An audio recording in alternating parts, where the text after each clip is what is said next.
Vós sois meu pastor, ó Senhor, nada me faltará se me conduzis. Em verdes pastagens feliz eu descansei, em vossas águas puras eu me desalterei. Vós sois meu pastor, ó Senhor, nada me faltará se me conduzir. Pelo sinal da Santa Cruz, livre-nos Deus nosso Senhor dos nossos inimigos. Em nome do Pai, do Filho e do Espírito Santo. Amém. Que a graça de nosso Senhor Jesus Cristo, o amor do Pai e a comunhão do Espírito Santo esteja com você, meu irmão, com você, minha irmã, com a sua família. Porque bendito é o Deus que nos reúne sempre no amor do seu Filho, nosso Senhor Jesus Cristo. Te saúdo nesta quinta-feira da terceira semana do tempo do Advento, desejando que o seu dia seja um dia de bênçãos. Querendo do fundo do meu coração que você faça uma verdadeira experiência do Senhor no dia de hoje. E para iniciar essa experiência de ouvir a Deus na sua palavra e na palavra da sua igreja, convido você a rezar comigo ao Espírito Santo, clamando a unção e a ação do Espírito sobre nós. Vinde, Espírito Santo, enchei os corações dos vossos fiéis e acendei neles o fogo do vosso amor. Enviai o vosso Espírito e tudo será criado, e renovareis a face da terra. Oremos. Ó Deus, que instruístes os corações dos vossos fiéis com a luz do Espírito Santo, fazei que apreciemos retamente todas as coisas, segundo o mesmo Espírito, e gozemos sempre da sua consolação. Por Cristo Senhor nosso. Amém. E nesta quinta-feira, meu irmão, minha irmã, a igreja, na sua liturgia, nos traz o Evangelho segundo São Mateus. O texto do Evangelho de hoje está lá no capítulo 1 de São Mateus, nos versículos de 1 a 17. Mateus 1, de 1 a 17. Ouçamos então atentamente essa palavra de Deus, que hoje é luz, farol para a nossa vida. Proclamação do Evangelho de Jesus Cristo segundo Mateus. Glória a vós, Senhor. Livro da origem de Jesus Cristo, filho de Davi, filho de Abraão. Abraão gerou Isaque, Isaque gerou Jacó, Jacó gerou Judá e seus irmãos. Judá gerou Farés e Zara, cuja mãe era Tamar. Farés gerou Esrom, Esrom gerou Arã, Arã gerou Aminadab, Aminadab gerou Nasson, Nasson gerou Salmão, Salmão gerou Boaz, cuja mãe era Raabe. Boaz gerou Obed, cuja mãe era Rute. Obed gerou Jessé, Jessé gerou o rei Davi. Davi gerou Salomão, daquela que tinha sido mulher de Urias. Salomão gerou Roboão, Roboão gerou Abias, Abias gerou Asa, Asa gerou Josafá, Josafá gerou Jorão, Jorão gerou Osias, Osias gerou Jotão, Jotão gerou Acás, Acás gerou Ezequias, Ezequias gerou Manassés, Manassés gerou Amon, Amon gerou Josias, Josias gerou Jeconias e seus irmãos, no tempo do exílio da Babilônia. Depois do exílio da Babilônia, Jeconias gerou Salatiel, Salatiel gerou Zorobabel, Zorobabel gerou Abiúde, Abiúde gerou Eliaquim, Eliaquim gerou Azor, Azor gerou Sadoc, Sadoc gerou Aquim, Aquim gerou Eliúde, Eliúde gerou Eleazar, Eleazar gerou Matá, Matá gerou Jacó. Jacó gerou José, o esposo de Maria, da qual nasceu Jesus, que é chamado o Cristo. Assim, as gerações desde Abraão até Davi são 14. De Davi até o exílio da Babilônia, 14. E do exílio da Babilônia até Cristo, 14. Palavra da salvação, glória a vós, Senhor. Que pela palavra do Santo Evangelho sejam perdoados os nossos pecados. Amém. Meu irmão, minha irmã, ouvimos esse Evangelho que nos apresenta essa árvore genealógica de Jesus.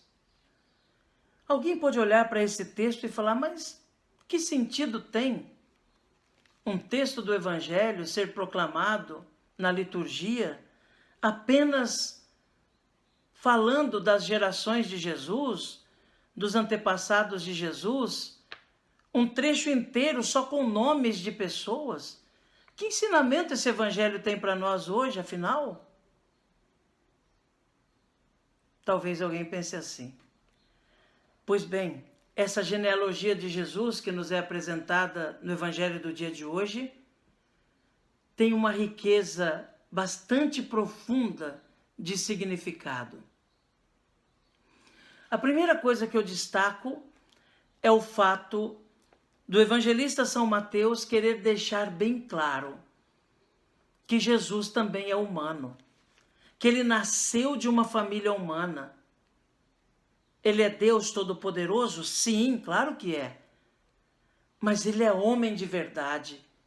Nasceu de uma mulher, nasceu pela graça de Deus, sim, mas de uma mulher que tinha descendência. De uma mulher que tinha uma história. Ele veio de verdade, como gente, numa família. E dessa forma, essa família foi perpassando a história até o cumprimento da promessa de Deus de mandar o seu Messias. O próprio apóstolo Paulo vai dizer, na plenitude dos tempos, Deus veio e nasceu de mulher. É gente de verdade. É carne, osso e sangue. A humanidade de Jesus é destacada aqui. A humanidade que é negada por tantos e na história foi negada por tantos. Alguns pensavam que Jesus era apenas um espírito que tinha emprestado um corpo e depois tinha jogado o corpo fora. Emprestou um corpo para poder usar e depois abandonou esse corpo. Outros diziam, não, a aparência humana apenas de Jesus. Ele não tinha nada de humano. Apenas aparecia como humano para os outros. Tinha uma forma humana, mas não era humano. Isso é o que pensavam alguns. Esse texto é justamente para nos dar a certeza de que ele nasceu numa família, que ele é humano de verdade, que ele tem uma descendência humana, uma ascendência humana, melhor dizendo, que ele faz parte da comunidade humana, que é o grande mistério também da nossa salvação, porque ele se tornou homem de verdade. Ele pode nos salvar a partir de dentro e nos oferecer o que é dele, a sua graça, a sua glória, a sua divindade. Uma segunda coisa que eu quero destacar desse evangelho é que a maioria das pessoas que são citadas aqui são homens. Mas, entre todos esses homens aqui, aparecem algumas mulheres. Raabe, Ruth, a mulher de Urias. Enfim, aparecem diversas mulheres e a última que aparece é Maria, a esposa de José. Todas essas mulheres que aparecem são de conduta duvidosa. São pessoas que apareceram na história que, de algum modo, tinham uma conduta duvidosa. Já não bastava serem mulheres naquela sociedade machista, ainda tinham alguma conduta que, para a mentalidade da época, poderia ser duvidosa. Raabe, por exemplo, era uma mulher autônoma, não dependia do marido para sua sobrevivência, trabalhava com as próprias mãos, o que era condenável naquela sociedade. E outras mais que aparecem no Antigo Testamento. Mas a própria Virgem Maria, santa que é, nós sabemos, mas para a sociedade de sua época, aparecer grávida sem ser ainda casada, sem estar habitando com o seu marido, era algo reprovável. Mas isso tudo para dizer que Deus também se utiliza de situações adversas para manifestar o seu plano de amor. Essas mulheres que foram excluídas na história, elas também participam do plano salvífico de Deus. Dão a sua contribuição para que aconteça essa descendência de Jesus, ou melhor, essa ascendência de Jesus.